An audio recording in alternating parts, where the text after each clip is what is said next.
Hi and welcome to the Geek Legion of Doom. This is a B-movie review and I'll be having a look at the movie Dungeons & Dragons The Book of Vile Darkness.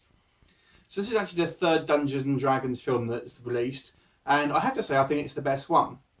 Now, before I go into this actual film, you may remember that the original Dungeons & Dragons film was actually a theatrical release, but was pretty much panned, and it was very much sloppy CGI, campy characters and inappropriate humour.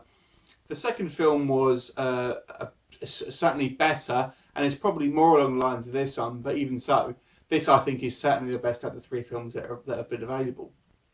And I actually think this film's actually fairly clever. Now, I will say this, obviously, this is actually a relatively low budget film, so as I say, with all B-movie reviews, I don't really judge it the same way that I would judge a full price or higher budget Hollywood blockbuster type film. So this has got quite an interesting prologue, and it will tell you that give you some sort of like exposition about what the Book of Vile Darkness is, and we're told ultimately this kind of like this evil book that was basically made from the remains of like an evil sort of like warlord or priest and something. And when this book was being used, you had hundreds of years of darkness, but then this kind of order of this like sort of heroic knights could have managed to defeat the darkness, and then the book was kind of split up and hidden by the sort of like the evil minions, and sort of for a time, and later on when it's going to sort of be put back together and kind of reused to sort of bring back the darkness. And then ultimately that the plot of this film is the bad guys, if you like, want to sort of put the book back together, and obviously sort of bring the darkness back, although the heroes aren't really aware of what's going on, so to speak. So let me explain. So we start the actual film off with a kind of newly lighted sort of young guy, and he's Grayson Azrael, his name is, and he's just become a knight of this order. And for a long time, the knights haven't really done very much. There's been peace in the lands for quite a long time, so it's more of just a ceremonial thing these days. And the knights are kind of hoping that they'll have some sort of divine power that's given to them, but ultimately, for the last few generations, it hasn't. So this young one, this Grayson, is basically the latest knight to sort of join the ranks. His father is kind of like giving him the speech of this is what you're going to be doing, and this is how heroic you've got to be, etc. And then you're attacked by some sort of like barbarians, and his father's kidnapped. So what Grayson's the only survivor, and he's basically trying to sort of track down what's happened to his father. And he sort of goes into like a local village where he's sort of told that, well, there's this kind of group of like mercenary types that have kind of working for the same people that have kidnapped your father, and your best bet is to sort of infiltrate them and sort of see where it leads you ultimately. And this is where you kind of get into the actual film. So he's this kind of like a heroic but kind of naive and inexperienced sort of knight.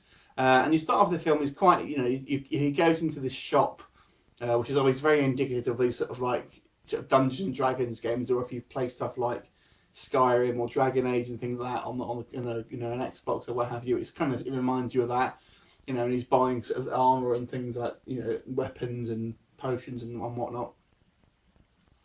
So he finds this kind of group of a group of sort of almost basically bad guy characters, and there's I think he's got a vermin lord, who's this guy who can kind of turn himself into various sort of insects and things like that. You've kind of got this Goliath guy who's big, looks a bit like Kratos from God of War.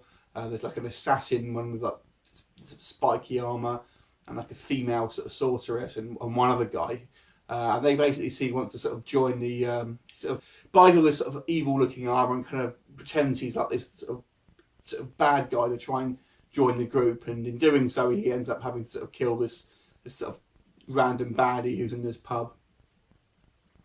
And ultimately he joins this group of bad guys, and that's one of the most interesting things about this film, is your main characters are actually bad guys, and they kind of go around trying to sort of locate these artifacts that this kind of evil warlord needs to sort of recreate this book. At this point, our kind of hero guy, Grayson, doesn't really know what's going on. All he wants to do is get his father back. And then they go to this village, and there's kind of this dragon that they sort of end up sort of defeating, and this Grayson's trying to almost trying to rein these guys in there quite a lot, and they kind of want to sort of just disregard the prisoners and sort of like who the dragon's got and things like that. And when they go into the village, they basically want to sort of ransack it, and he's trying his best to sort of try and rein them in. But these guys are, they're kind of bad people, and they're sort of bad characters, so they're just doing what they're doing. It doesn't always go to plan, and things happen, and innocent people end up getting killed, and gradually we sort of see Grayson having, almost having to sort of disregard his kind of night treading and kind of almost become a little bit more evil to sort of get what he wants. It's almost like you get the message like the end justifies the means. So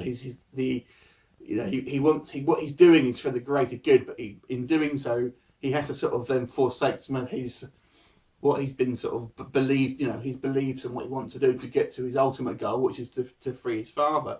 So it's quite an interesting message in that respect for a B movie that I think a lot of people will disregard. And then you've got the actual plot in regards to the actual book doesn't really come into the sort of story until the last 20 minutes. Ultimately, it's the sort of the story of getting these artifacts up until the last 20 minutes. And there's some fantastic scenes. There's a dragon attacked. My favourite scene is this kind of little undead girl, and she's basically kind of she detects how bad people are and things like that. And at this point, Grayson's kind of done some bad things, So it's a really decent scene.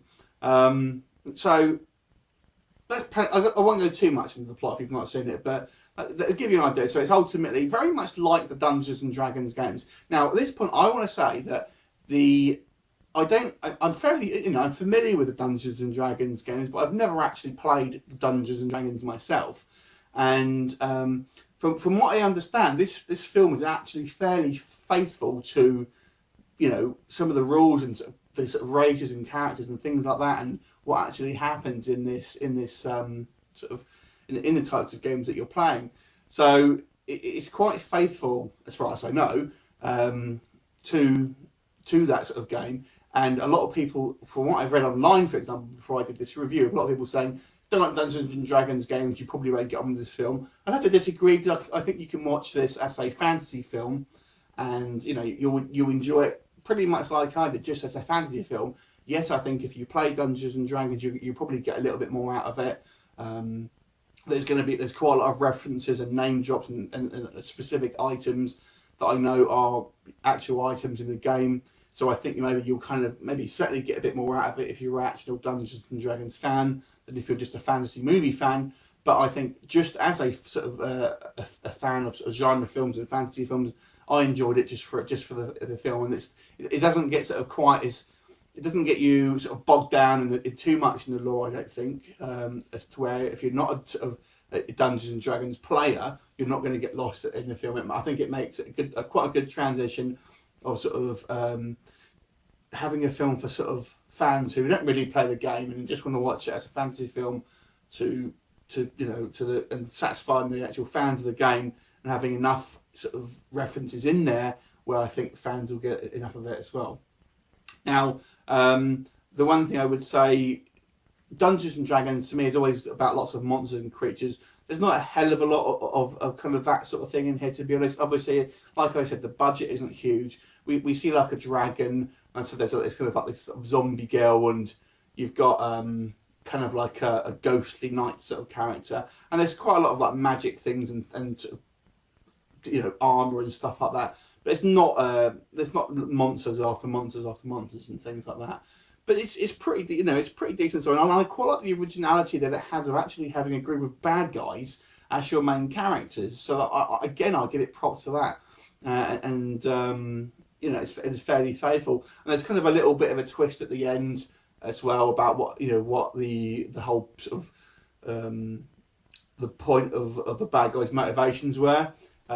Which again I quite liked. I do think maybe the ending seemed a little bit rushed to me, and it kind of the conclusion of it seemed a little bit too easy to me. So I would have liked to. I think maybe in the mid act it kind of drags a little bit, I have to say, and then I think just in the final few minutes, the final sort of 10 minutes or so, it just seemed to be a little bit quick, not quite as difficult as I thought maybe it could have been. But overall, this is a really good film. I think the special effects for the budget, are pretty decent. The dragon probably being the sort of effects, the most sort of special effects thing you'll see in this film, and it was pretty decent. I don't think it was the best dragon effects I've ever seen, but certainly not the worst either. But pretty interesting characters, I have to say, and I really like this film. So this to me was actually a bit of a hidden gem. I think you may get a little bit more out of it if you're a Dungeons and Dragons fan than you would if you're not. But if you don't let that put it off, I would definitely recommend seeing it. If you just like your fantasy films and your sort of sword and sorcery films anyway, I'm actually going to give this film an 8 out of 10. So I really, really enjoyed it, and I'm hoping there'll be a fourth one now. Anyway, leave me a comment. I look forward to seeing you next time, and see you later.